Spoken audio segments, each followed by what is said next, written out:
تیار کردہ علمی کیسٹ گھر کیسٹ اور سی ڈی ملنے کا پتہ نوٹ فرما لے۔ علمی کیسٹ گھر، دکان نمبر 5، فاطمہ پلازا، بالمقابل مدنی مسجد، feudal be area, Karachi. Phone number 63708113۔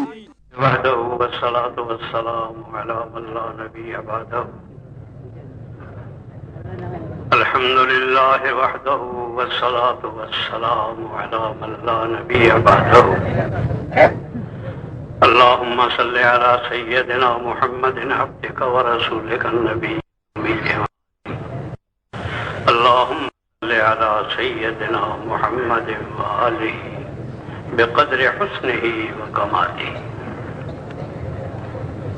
وبعد فأعوذ بالله من الشيطان الرجيم. بسم الله الرحمن الرحيم. واعتصموا بحبل الله جميعا ولا تفرقوا واذكروا نعمة الله عليكم إذ كنتم أعداء فألف بين قلوبكم فأصبحتم بنعمته إخوانا. وقال النبي صلى الله عليه وسلم: المؤمنون كالجسد الواحد إذا اشتكى عينه اشتكى كله، أو كما قال النبي صلى الله عليه وسلم.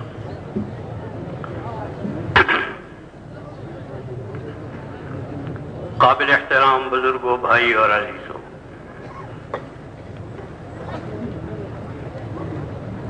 اللہ جل جلالہ نے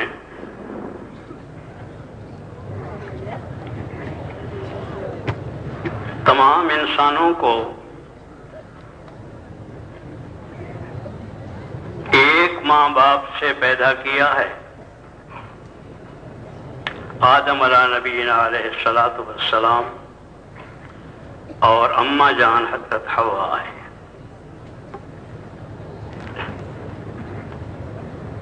اللہ جل جلالہ اس بات پہ قادر ہیں اور قادر تھے کہ گوروں کا ابا الگ ہوتا، کالوں کا الگ ہوتا، ایشینوں کا الگ ہوتا، یا بڑے لوگوں کا الگ ہوتا، چھوٹے لوگوں کا الگ ہوتا. صرف ایک ماں باپ سے اللہ نے پیدا کیا ہے. وہی آدم سب کے ابا ہیں اور وہی حوا سب کی اماں ہیں.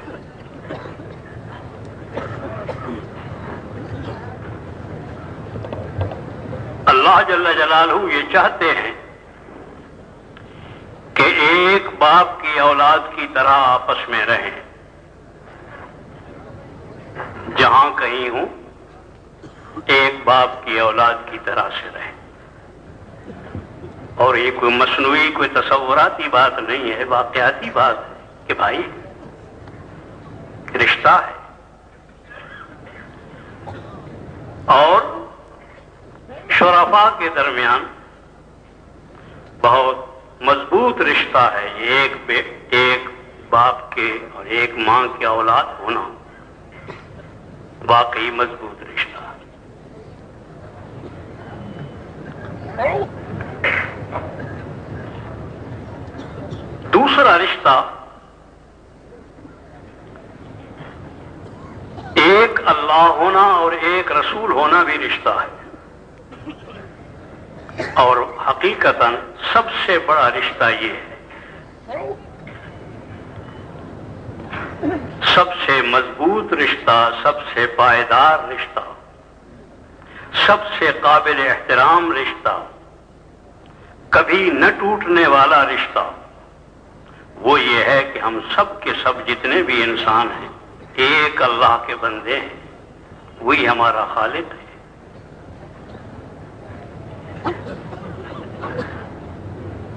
جس کسی سر میں بھیجا ہے اور اس میں کچھ سوچنے کی صلاحیت ہے وہ اس بات کو تسلیم کرے گا کہ واقعی یہ عظیم رشتہ ہے.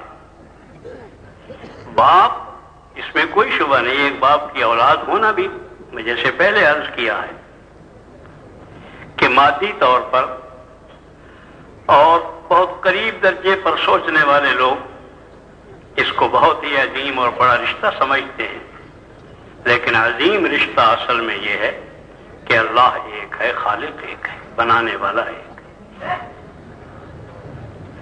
باپ بچے کو بنانے والا نہیں ہے، ماں بھی بچے کو بنانے والی نہیں ہے، ماں بھی راستہ ہے،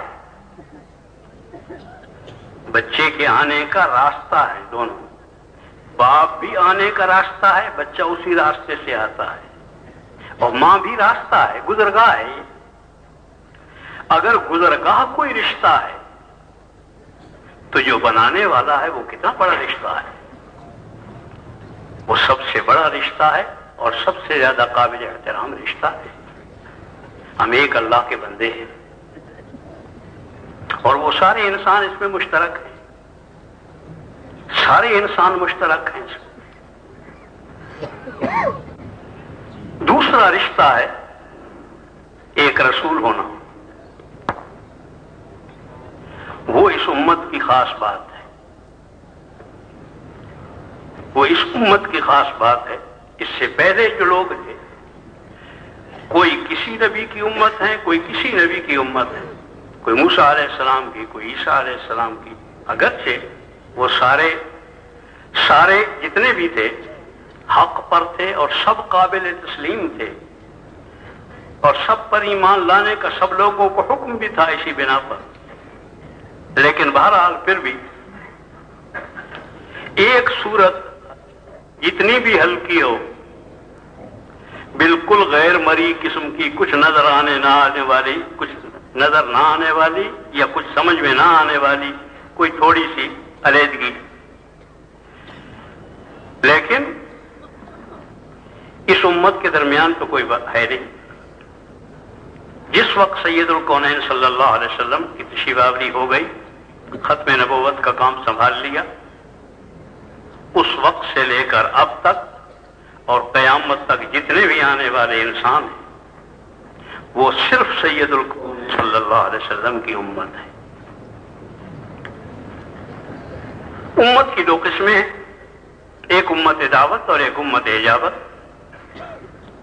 ایک امت کا وہ حصہ ہے جس نے نبی کی دعوت کو قبول کر لیا، وہ ایک تو وہ عظیم حصہ ہے جس نے براہ راست حضور سے دعوت سن کر حضور کی دعوت کو قبول کر، جن کے سرخیر ابو بکر صدیق رضی اللہ تعالیٰ عنہ۔ ایک وہ حصہ ہے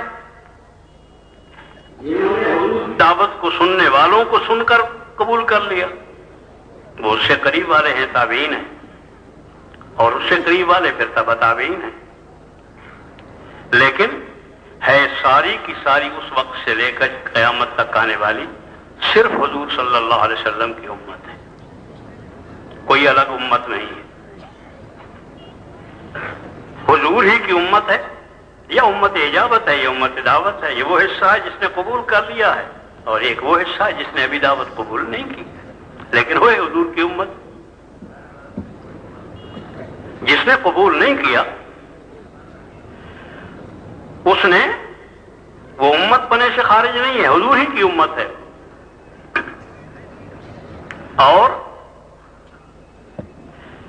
سید الکونین صلی اللہ علیہ وسلم جس طرح اس تمام انسانیت کے لیے اس وقت سے لے کے قیامت تک آنے والے تمام انسانوں کے لیے مبعوث ہیں، ان سب کی ہدایت کے لیے حضور صلی اللہ علیہ وسلم کو بھیجا گیا ہے، اور حضور کی دعوت اسی طرح چل رہی ہے جیسے اس وقت میں چل رہی تھی۔ حضور دعوت دینے والے اصل کے طور پر، جس کو دعوت دیتے ہیں وہ آگے دعوت دیتا ہے، وہ آگے دعوت دیتا ہے، وہ آگے دعوت دیتا ہے،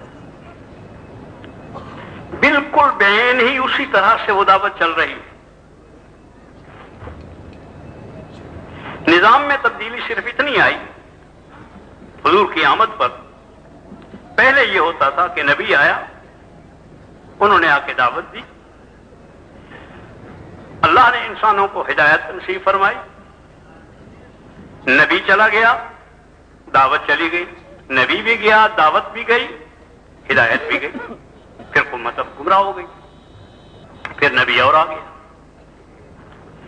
یہ سلسلہ چلتے چلاتے حضرت عیسیٰ علیہ السلام پر آ کے رک گیا۔ حضرت عیسیٰ علیہ السلام گئے، دعوت گئی، ہدایت گئی، یہاں سے دنیا سے چلے گئے، ان کے ساتھ دعوت بھی چلی گئی، امت گمراہ ہو گئی۔ چند سو سال ابھی گزرے تھے، کوئی ہزاروں سال نہیں گزر گئے تھے، لیکن جب سید الکونین صلی اللہ علیہ وسلم تشریف لائے ہیں تو اتنی گمراہ ہو چکی تھی انسانیت کہ عیسیٰ علیہ نبی علیہ الصلوۃ والسلام کی لائی ہوئی کتاب کی آیات صفحوں کے صفحے غائب، جو انسانی خواہشات کے مطابق نہیں تھے وہ ورقی نکال دیے گئے۔ عیسیٰ علیہ السلام کی تعلیمات ختم ہو گئی، لائی ہوئی کتاب میں تبدیلیاں آ گئی، نئے سے نئے فتوے نکل آئے، نئے سے نئے مسئلے پیدا ہو گئے، انسانی خواہشات کے مطابق فیصلے کر لیے گئے۔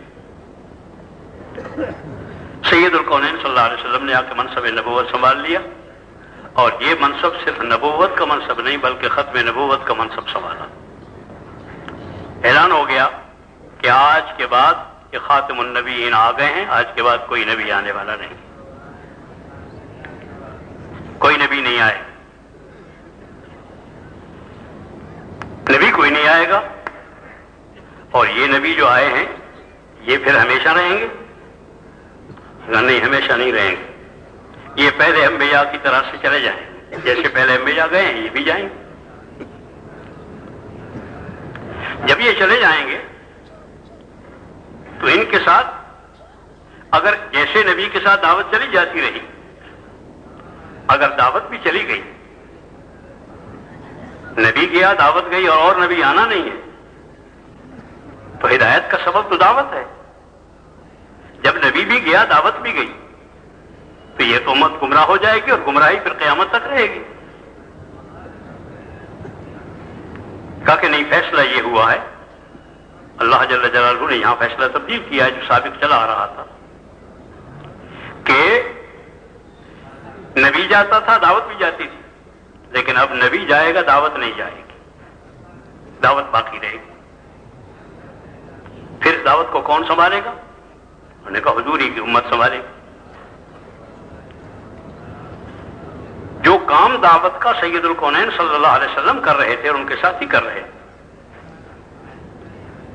حضور کے انتقال کے بعد وہ دعوت کا کام امت سنبھال لے گی، اور امت سنبھالے گی اس طرح سے کہ قیامت قائم ہونے تک یہ آخری امت ہے، اور اس امت کے بعد کوئی امت آنے والی نہیں ہے۔ جیسے کہا کہ نبی کے بعد کوئی نبی آنے والا نہیں، اسی طرح اس امت کے بعد کوئی امت آنے والی نہیں ہے، یہی آخری امت ہے۔ قیامت تک کے لیے یہ ذمہ داری اسی کے کندھوں پر رہے گی، یہ حضور کی نیابت میں کام کرے گی۔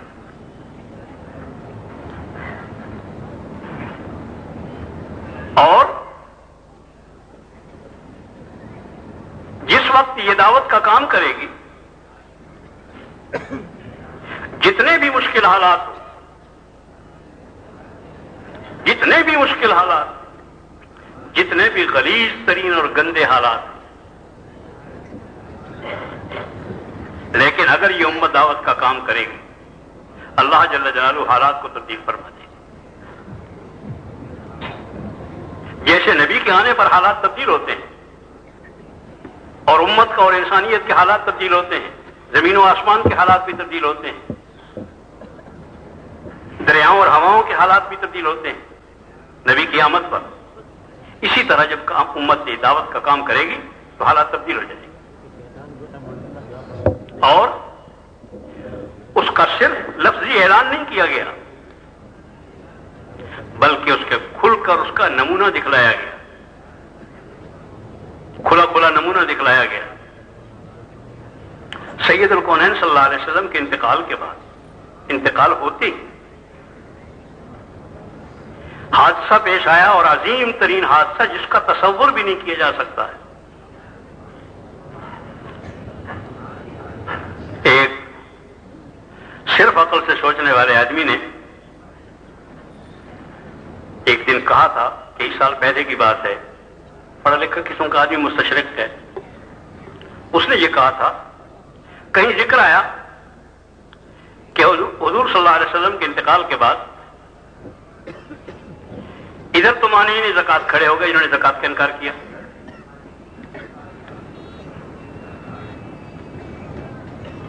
دو قسم کے تھے وہ.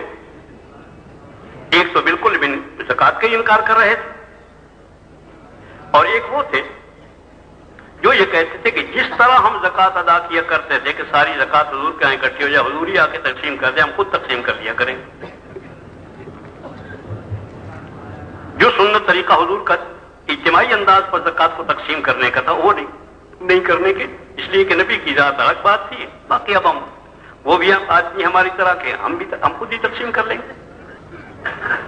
لیکن مانعین زکوٰۃ وہ بھی شمار ہے, وہ بھی زکوٰۃ کے انکار کرنے والوں میں, وہ بھی زکوٰۃ کے انکار کرنے والوں میں شمار کیے گئے. ایک طبقہ تو یہ پیدا ہو گیا. دوسرا طبقہ مسلمہ کذاب اور ایک عورت جس نے نبوت کا دعویٰ کیا کہ ہم بھی کیوں پیچھے رہیں, اس کفر میں ہم بھی شریک ہونا چاہتی ہیں. اپنی جنس کو شریک کیا کہ نبوت کا دعویٰ کر دیا اس نے بھی. کچھ لوگ اس کے ساتھ لگ گئے, کچھ لوگ اس کے ساتھ لگ گئے.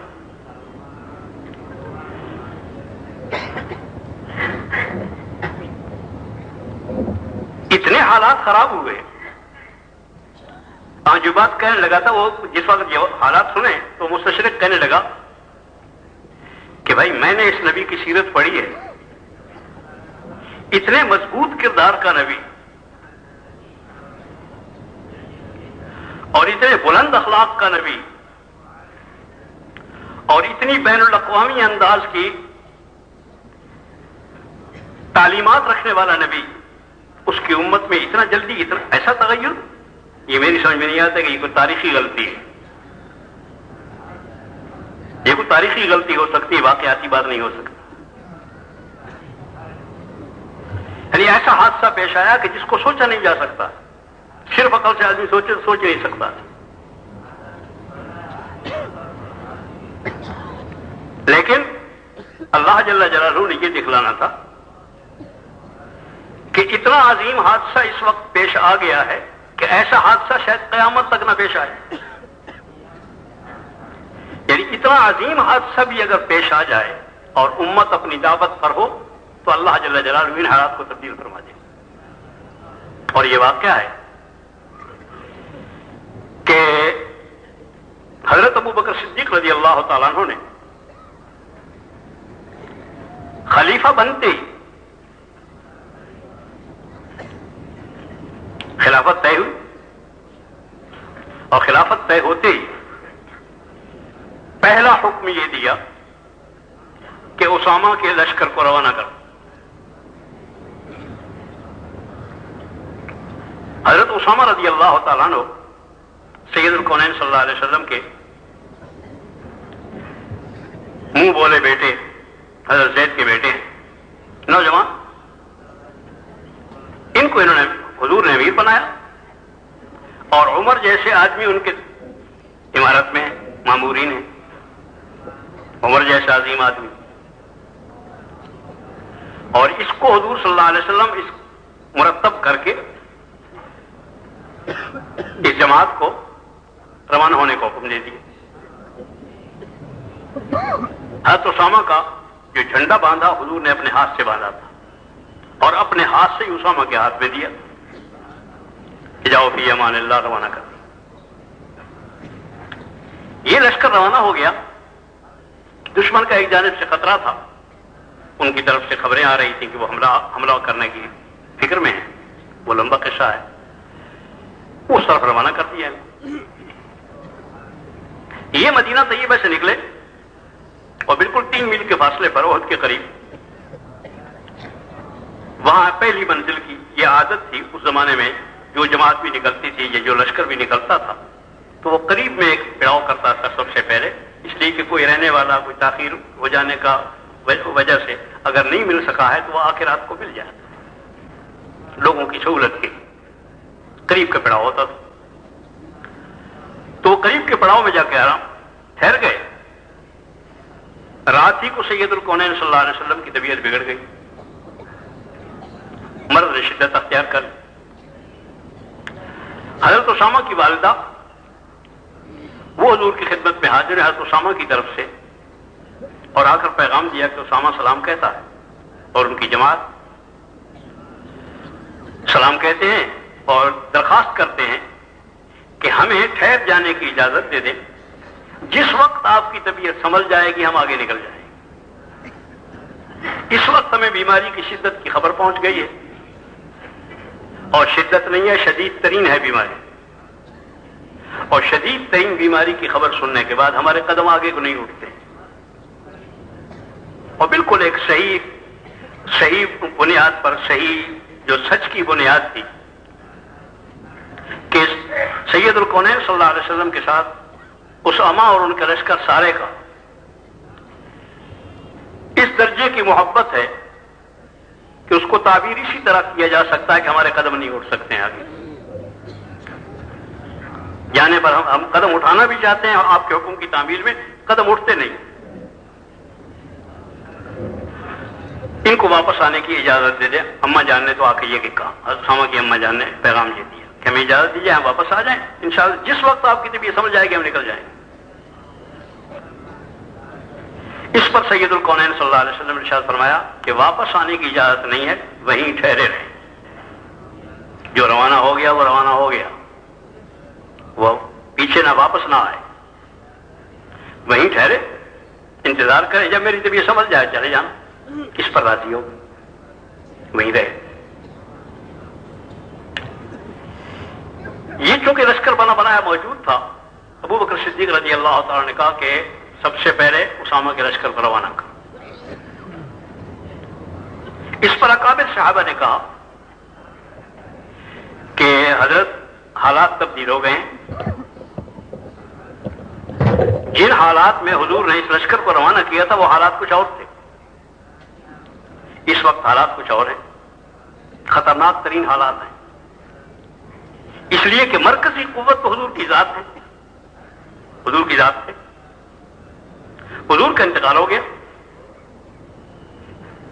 یہ ایسا بنیادی ضعف اور کمزوری ہے کہ اس کی تلافی کی صورت ہی کوئی نہیں ہے،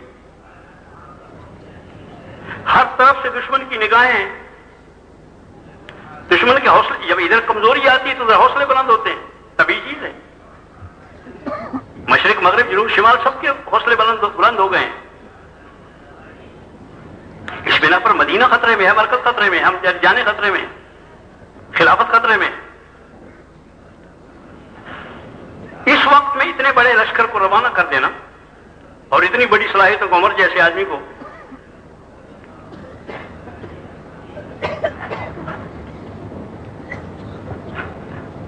روانہ کر دینا، یہ تو مدینے کو اور کمزور کرنا ہے، اس واسطے مشورہ کرنا چاہیے۔ حضرت صدیق اکبر رضی اللہ تعالیٰ نے جواب میں کہا کہ مشورہ ہوتا ہے اس وقت جب نبی کا کوئی فیصلہ موجود نہ ہو، جب اس کی روانگی کا نبی کا فیصلہ موجود ہے، حضور نے فیصلہ کیا تھا یا نہیں؟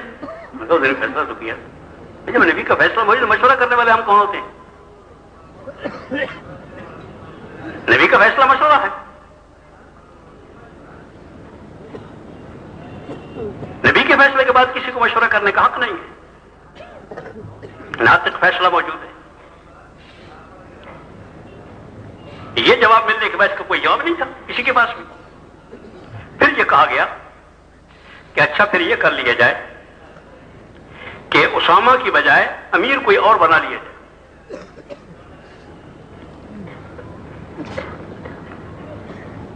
اس لیے کہ اس کے اندر بہت قداور شخصیتیں موجود ہیں، عمر اور عمر جیسی کئی قداور شخصیتیں اس کے اندر موجود ہیں، اسامہ کی بجائے امیر کسی اور کو بنا دیا جائے۔ اس وقت خیر کا زمانہ تھا، حضور کی موجودگی، اس میں کمی آ گئی ہے، اس وقت میں کسی کو امیر بنا دو سب چل جاتا تھا، چل سکتا تھا، چل جاتا تھا، لیکن اب وہ صورتحال نہیں ہے پہلے والی۔ اس پر صدیق اکبر رضی اللہ تعالیٰ نے ارشاد فرمایا کہ یہ بتاؤ آپ لوگ موجود تھے، جو مشورہ دینے والے تھے، کہ آپ لوگ موجود تھے، آپ کی موجودگی میں یہ جھنڈا جو ہے جو ان کے ہاتھ میں ہے، ہاتھ اسامہ کے، یہ جھنڈا کس نے باندھا تھا؟ تو سب نے کہا کہ حضور نے خود باندھا تھا۔ تو انہوں نے کہا جھنڈا باندھنے کے بعد اسامہ کے ہاتھ میں یہ جھنڈا کس نے دیا تھا؟ انہوں نے کہا حضور نے دیا تھا۔ انہوں نے کہا جو حضور نے جھنڈا دیا ہے ان کے ہاتھ سے کوئی لے سکتا ہے قیامت تک؟ سب نے کہا کہ یہ ٹھیک نہیں لیا جا سکتا، امیر وہی رہیں۔ اس پر پھر کہا گیا کہ یہ ٹھیک ہے کہ حضور نے باندھا تھا، لیکن حضور نے جن حالات میں باندھا تھا وہ حالات تبدیل ہو گئے۔ انہوں نے کہا جہاں تک حالات کا تعلق ہے، جہاں تک حالات کا تعلق ہے، حالات کا تبدیل کرنا ہمارے بس کا نہیں ہے۔ کل انسانیت اکٹھی ہو جائے تو ایک کسی معمولی سی حال کو تبدیل نہیں کر سکتی ہے، یہ تو عظیم حالات ہیں۔ حالات کو تبدیل کرنے کی واحد صورت ہوئی ہے جو محمد الرسول اللہ صلی اللہ علیہ وسلم تمہارے ہاتھ میں دے کے گئے۔ وہ محنت کرو جو حالات کی تبدیلی کا سامان ہے۔ وہ حضور کے وقت بھی حالات کی تبدیلی کا سامان تھی۔ وہ محنت جو ہے جو حضور لے کے آئے ہیں، حضور صلی اللہ علیہ وسلم صرف قرآن اور حدیث لے کے نہیں آئے، بلکہ وہ محنت بھی لے کے آئے ہیں کہ پوری انسانیت یا اس دور کی وہ انسانیت یا قریب اور بعید کے رہنے والے انسان اور تمام طبقات کے انسان ان احکام الہی کے مطابق اندر باہر سے زندگی بسر کرنے لگے۔ وہ محنت بھی لے کے آئے، وہ دعوت کی محنت ہے۔ اس دعوت کی محنت سے اللہ جل جلالہ نے اعمال کو درست فرمایا، اندر کے یقین درست ہوئے، اندر کا اخلاص ٹھیک ہوا، اندر کا اخلاص ٹھیک ہوا، اندر کے اخلاق صحیح ہوئے، اندر کی ساری زندگی صحیح ہوئی، آنکھوں کا دیکھنا صحیح ہوا، دماغ کا سوچنا صحیح ہوا، کانوں کا سننا صحیح ہوا، ہاتھوں کا لین دین صحیح ہوا، سر سے پیر تک تمام اعضاء جوارح کا ہدایت پر آنے کی صورتیں اللہ نے پیدا فرمائیں۔ ہوتا یہ ہے کہ دعوت کی جب محنت کی جاتی ہے تو امت کے اعمال درست ہو جاتے ہیں، یقین بھی درست ہو جاتا ہے، اعمال بھی درست ہو جاتے ہیں، اور حالات کی تبدیلی کا واحد سبب یہی ہے صرف، اور کوئی صورت نہیں حالات کو تبدیل کرنے کی۔ حکومت تبدیل کر دو، گاؤ آمد خر آمد گورف، گائے گئی گدا آیا گاؤ گئے، تو وہ تبدیلیاں ہوتی رہتی ہیں، اس سے حالات تبدیل نہیں ہوتے۔ اقتصادیات کو تبدیل کر لو، اس سے حالات تبدیل نہیں ہوتے۔ صرف حضور صلی اللہ علیہ وسلم والی محنت وہ تبدیلی کا سامان ہے۔ اس وقت بھی اسی سے تبدیلی ہوئی تھی، اب بھی اسی سے تبدیلی ہو۔ سمجھ میں آ گئی بات؟ حضرت صدیق اکبر رضی اللہ تعالیٰ عنہ نے یہ حادثہ اس قسم کا تھا، حادثے کی عظیم ہونے کا واقعہ یہ ہے کہ ہم یہاں کے رہنے والے اس کو سوچ نہیں سکتے ہیں۔ امیر المومنین عمر جیسا مضبوط آدمی، یہ امت کا مضبوط ترین ستون ہے، لیکن اس ستون کا بھی یہ حال تھا کہ ان کی سمجھ میں نہیں آ رہا تھا کہ حضور کا انتقال ہو گیا ہے۔ یہاں تک فرما دیا کھڑے ہو کر باہر مسجد کے اندر کہ جس نے کہا کہ نبی کا انتقال ہو گیا اس کو میں قتل کر دوں گا، خبردار جو کسی نے یہ کہا۔ حضرت عثمان کا ایسا حال تھا کہ جیسے ہوش میں ہی نہیں ہے، اور میں یہ سمجھتا ہوں کہ یہ مشوروں کی جتنی باتیں اگر وہ حادثہ فاجعہ نہ ہوتا تو اس طرح کے مشورے بھی نہ آتے، اس طرح کے مشورے بھی نہ آتے، یہ بھی انہی حالات کا تقاضا تھا۔ اور ہدایت کے ستارے ہیں، 100% عدول ہیں، امت کا قطعی فیصلہ ہے، لیکن اللہ نے سمجھانا امت کو یہ تھا، پہلے دن ہی یہ سبق سکھا کے اور پڑھا کے اور پہلے دنوں کے اندر ہی ایسے حالات تبدیلی اور خطرناک صورت پیدا ہو. لاکھوں آدمی ہو گئے مسلمہ کذاب کے ساتھ، اور علاقہ بھی جاندار علاقہ اس کے ساتھ، اور جدید ترین اسلحے سے مسلح. حضرت صدیق اکبر رضی اللہ تعالیٰ نے ارشاد فرمایا کہ جلدی سے اس قافلے کو روانہ کرو. اور یقین یہ ہے کہ جس وقت ہم حضور والی محنت کو 100% کریں گے، اللہ جل جلالہ 100% حالات کو درست فرما دیں. حضور کی بات پوری ہونی چاہیے. حضور نے جو بات فرمائی تھی وہ پوری ہونی چاہیے. اس کے پورے ہونے پر اللہ حالات کو تبدیل فرماتے. جو حضور چاہ رہے تھے، حضور کا منشا پورا ہونا چاہیے. منشا ایک تو حضور کا کہا ہوا ہو،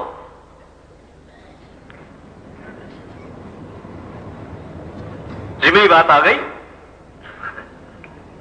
کہ ذمہ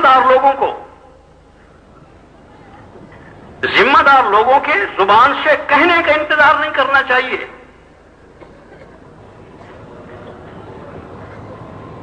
کام کرنے والوں کو منشا دیکھنا چاہیے کہ ان کا منشا کیا ہے.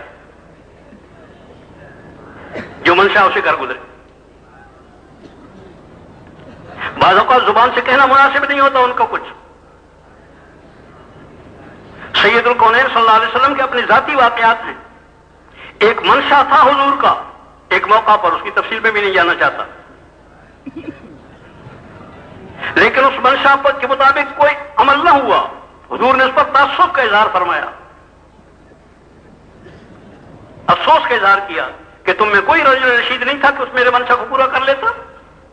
لیکن نہیں آئی وقت پر سمجھ میں. جو منشا ہو امیر کا، اس منشا کے مطابق چلنا، اس کو اطاعت کہتے ہیں. کہنے سے تو آدمی کچھ نہ کچھ الٹا سیدھا کر لیتا ہے، مان جایا کرتا ہے، لیکن اصل ماننے کا معنی یہ ہوتا ہے کہ منشا کے مطابق چلو. اور یہ کوئی ایسی الجھی ہوئی بات نہیں ہے، بہت واضح ہے. منشا کو آدمی کو اندازہ ہو جاتا ہے.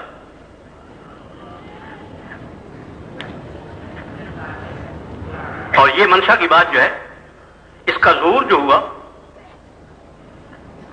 ابو سفیان رضی اللہ تعالیٰ عنہ، اس حضور کے دور کا ذہین ترین آدمی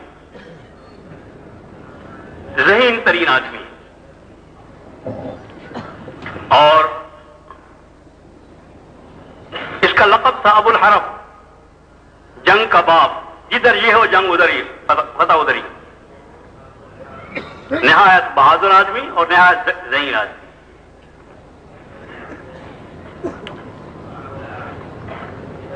حضرت عباس رضی اللہ تعالیٰ عنہ کو خیال آیا فتح مکہ کے موقع پر، جب حضور صلی اللہ علیہ وسلم تشریف لے آئے، مکے سے باہر ڈیرا لگایا حرم سے باہر، تو وہاں پر رات کو لیٹے دن کو بھی ایک ہی فکر ہوتی تھی، رات کو بھی ایک ہی فکر ہوتی تھی. انہی چیزوں کو سوچنا ہے، انہی کو کرنا ہے، انہی کو دیکھنا ہے، انہی کو بولنا ہے. بیٹھے بیٹھے خیال آیا کہ کل فتح مکہ کا دن ہے. لیٹے خیال آیا فتح مکہ کا دن ہے، اور مکے والوں نے جو کچھ کیا ہے وہ ان سب کے سامنے ہے. ان کے سب کے سامنے بھی ہے، مکے والوں کے سامنے بھی ہے. جو مظالم کوئی عرصہ ہفتوں مہینوں کی بات نہیں ہے، سال کی بات ہے، 13 سال ہے.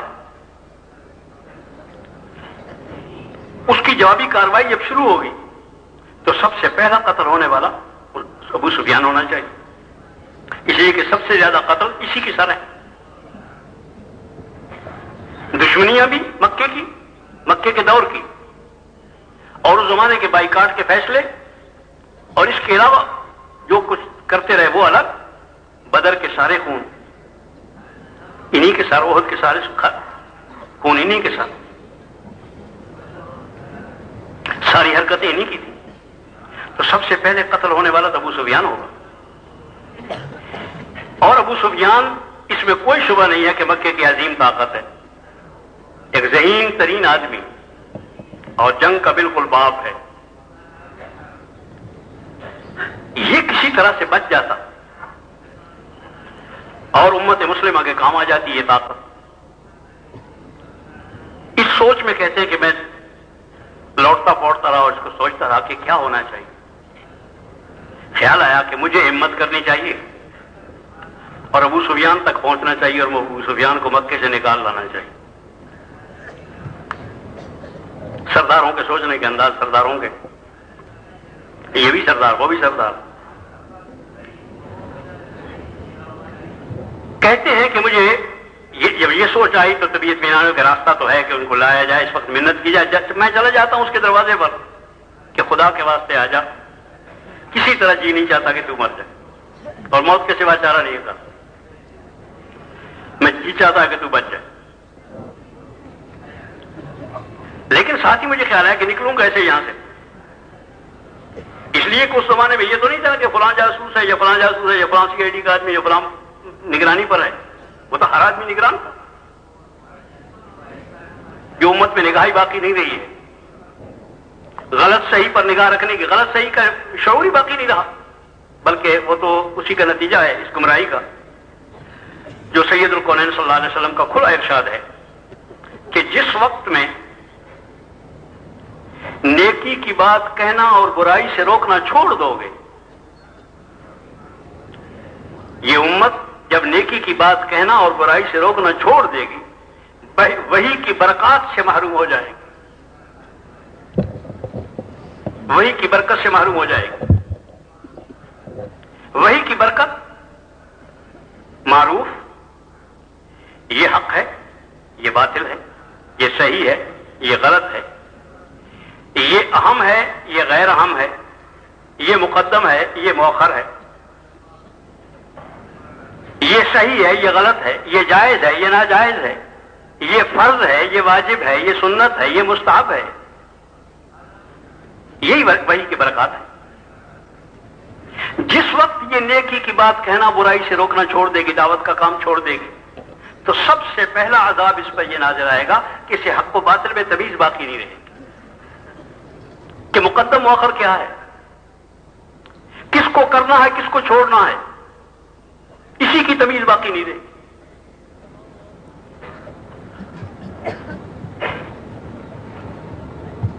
اور یہی اس وقت اٹھی ہوئی ہے۔ اللہ کے واسطے سوچو، اور عظیم ترین عذاب ہے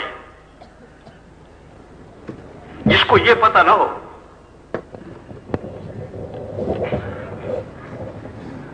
جس کو منزل کا پتہ نہ ہو،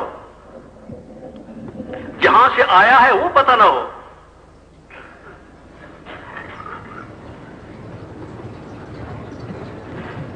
جہاں جانا ہے وہاں کا پتہ نہ ہو،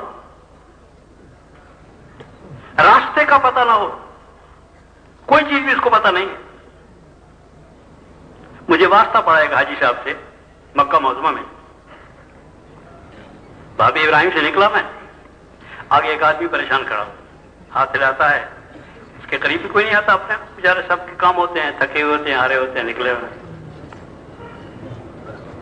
مجھے خیال آیا کہ میں کھڑا ہو گیا کہ پریشان ہے، کیا قصہ ہے، میں اس کے بعد کھڑا ہو گیا۔ تو میں نے اس سے پوچھنے کی کوشش کی کہ تو کہاں رہتا ہے؟ وہی ہاتھ مارتا تھا بیچارہ، ادھر ادھر کا کچھ اپنی زبان میں کہتا، وہ میرے سمجھ میں کوئی حرف نہیں آتا تھا اس کو، جس زبان میں وہ بولتا تھا۔ تو میں نے بولنے کی کوشش کی کہ شاید میرا اردو کہیں کوئی بات سمجھ جائے اور کوئی بات بتا دے۔ تو میں نے کہا کہ تو کہاں رہتا ہے؟ تو کہاں سے آیا ہے؟ یہ بھی بیچارے کو یاد نہیں۔ تیرے معلم کا نام کیا ہے؟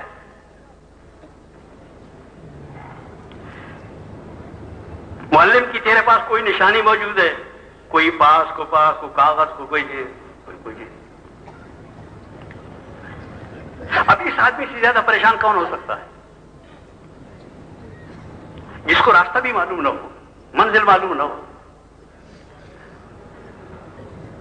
وہ تو اللہ نے فضل فرمایا، جس وقت کوئی چیز بھی نہیں ملی تو میں ادھر منہ اس آدمی کی طرف تھا، تو میں نے اس کو اپنے مشرق میں لے کے بیت اللہ کی طرف اپنا رخ کر لیا. میں نے کہا یا اللہ تیرے دروازے پر کھڑا ہو، بیچارہ پریشان ہے، تیرے دروازے پر آیا ہے، تو ہی قرآن بھائی فرما میرے بس کا تو کچھ نہیں ہے. اتنے میں ایک آدمی آ گیا اور اس نے آتے ہی میں اس کو اشارہ کیا، میں نے وہ آ گیا. میں نے کہا ان سے بات کرو، تیری زبان کو جانتا ہو. تو مقدر سے اس کی زبان جانتا تھا. پتہ لگ گیا کہ بھی فلاں والے میں یہ فلاں طرف ہے، تھوڑی سی کچھ اندازہ ہو گیا. پھر ہم دونوں اس کو لے کے چلے، اللہ کا شکر ہے منزل پر پہنچ گئے. میں یہ کہہ رہا ہوں کہ جب راستہ معلوم نہ ہو امت کو، بھٹکتی پھرتی رہے. امت اس بنا پر بھٹک رہی ہے اور دعوت چھوڑنے کا نتیجہ ہے. اور اگر دعوت پر نہیں آئے گی بھٹکتی ہی رہے گی. کوئی مسئلہ حل نہیں ہوگا، اور آج تک کوئی مسئلہ حل نہیں ہوا تمہارے راستوں سے، جو راستے تم نے اختیار کیے اپنے نبی کا راستہ چھوڑ کر، اور نبی کا راستہ چھوڑ کر یہودیوں کے راستے پر، نصرانیوں کے راستے پر. مسائل کے حل کے لیے، اسلام کے مسائل کے حل کرنے کے لیے یہودیوں کے راستے اختیار کیے، نصرانیوں کے راستے اختیار کیے، اللہ اور اللہ کے رسول کے دشمنوں کے راستے اختیار کیے. اس سے مسائل حل ہوں گے یہ الجھیں گے. جتنے بھی زیادہ الجھیں امت حقدار ہے اس کی، مستحق ہے اس عذاب کی.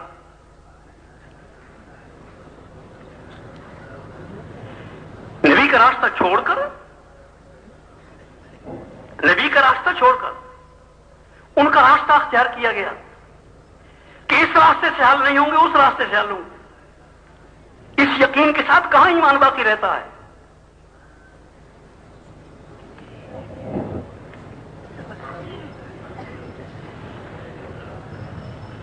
اور جب کبھی مسئلہ حل ہوگا اسی انداز کے ساتھ حل ہوگا جو صدیق اکبر رضی اللہ تعالیٰ نے کیا تھا.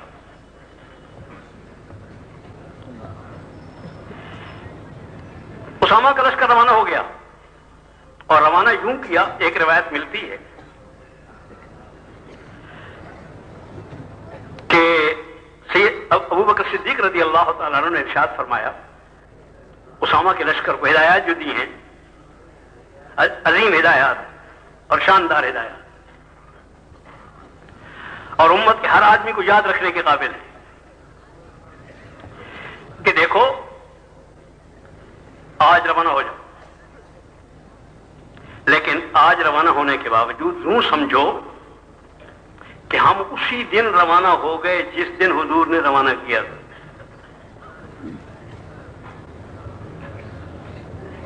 آج سے 4 دن پہلے جب حضور نے روانہ کیا وہ اس دن روانہ ہوئے ہو، جیسے اس دن روانہ ہونے والا لشکر اس منزل تک پہنچتا ہے، منزل پر پہنچنے میں اتنا وقت تمہارا صرف ہونا چاہیے. تو 4 دن پہلے سے چلے ہوئے. اب جو لشکر روانہ ہوا ہے تو یوں معلوم ہوتا ہے کہ یہ امت کوئی طیار کا کوئی شکل بنی، زمین کے تنابے کھنچ جانے کی کوئی شکل اللہ نے پیدا فرمائی. یہ کیا صورت ہوئی؟ اپنا سارا زور لگایا. ہر چیز کو قربان کرنا بہت آسان تھا. جب ہر چیز کو قربان کرنا آسان ہوتا سب آسان ہوتا ہے. وہ دوڑ لگائی ہے. ہم تو ظاہری صورت کے لوگ آدمی ہیں بھائی، اور اسی کو کہتے ہیں اصل بات. وہ دوڑ لگائی ہے کہ کبھی کسی قافلے نے ویسی دوڑ نہیں لگائی.